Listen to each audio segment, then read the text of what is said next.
guys, it's Mama Thomas again. I am here to show you some of my favorite tips later stage of infancy, like once you're out of the newborn phase. When I was in the newborn phase, let's be honest, it was just survival mode. I did not care what anybody had to say. Unless you are doing my dishes, like, go away. You were not being helpful. This is when I started feeling like, oh, I can look into things and find some tips and tricks. So here's what I wish I knew at that phase for you guys. We're going to talk carriers. You've got a couple options when it comes to carriers. You could get one of the like super long stretchy wrap carriers, which is just like a stretchy piece of durable fabric. As someone with chronic pain, don't recommend these. They're not supportive. They were great for my husband. He used it really often, and so if you've got a partner that you think would use it, go ahead and get one. If you think you'd love it, awesome. I highly recommend looking at a thrift store for anything baby related because they are likely very, very gently used. Most people don't have very many kids. So I didn't love this with my back pain, wasn't a fan. So if you, like me, struggle with chronic pain or upper back pain or cervical spine pain or migraines or really bad headaches, I recommend not getting something that's going to pull forward like that on your shoulders. I'd either recommend something like more structured once they can carry on the back. Instead, I recommend something like this. It's perfect because it's got a spot for your phone. You can stick a water bottle in here.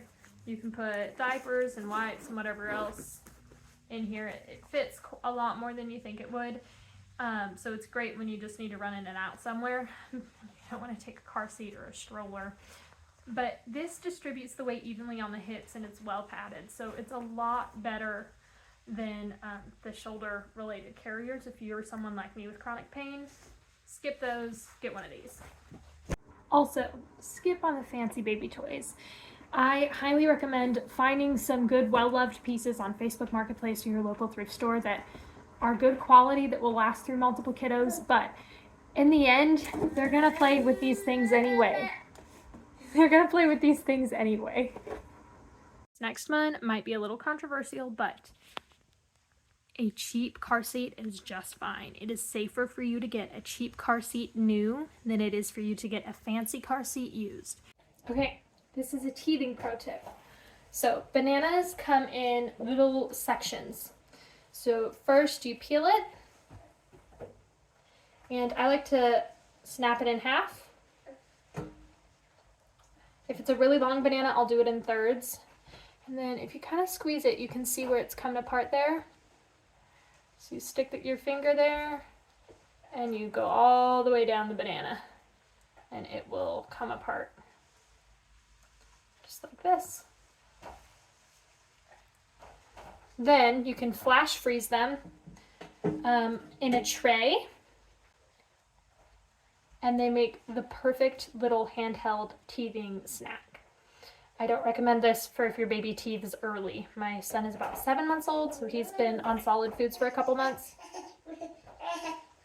You want more banana? So then I just take a tray like this, and I spread them out, and I freeze them, and then he can munch on them when his teeth hurt. Welcome to the underside of the mattress my child sleeps on. So I have layered our sheets, but in between our sheets is not a fitted mattress protector. Instead,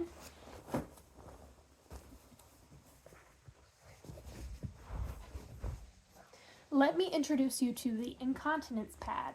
These are used in nursing homes and they are super versatile.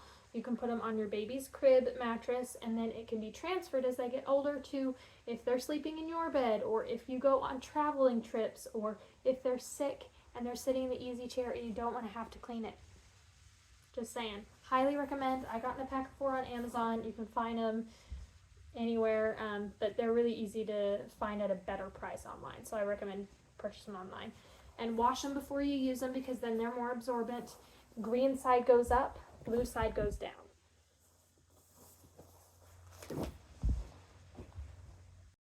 A feeding tip that I love is to use 2 spoons. He's currently playing with one right now, and then that way I can hand him the spoon with the food on it, and sneak bites in between as he's learning his motor development skills. I highly recommend investing in a lot of good quality baby proofing items and trying to baby proof at least one of the rooms in your house.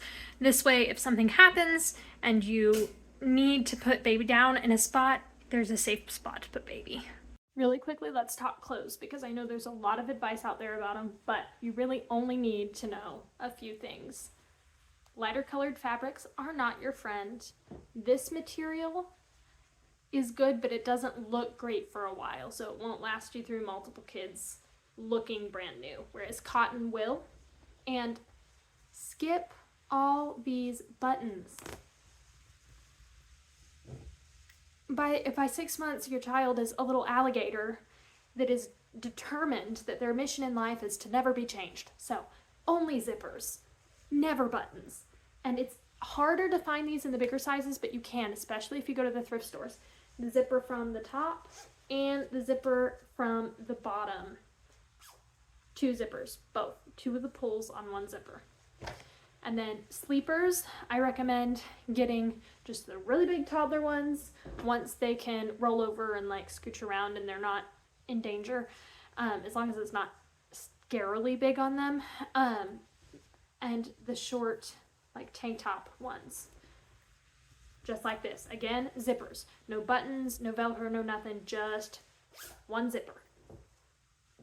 So if any of these tips were helpful to you, make sure you let me know which one down in the comments below, and I will see you next time.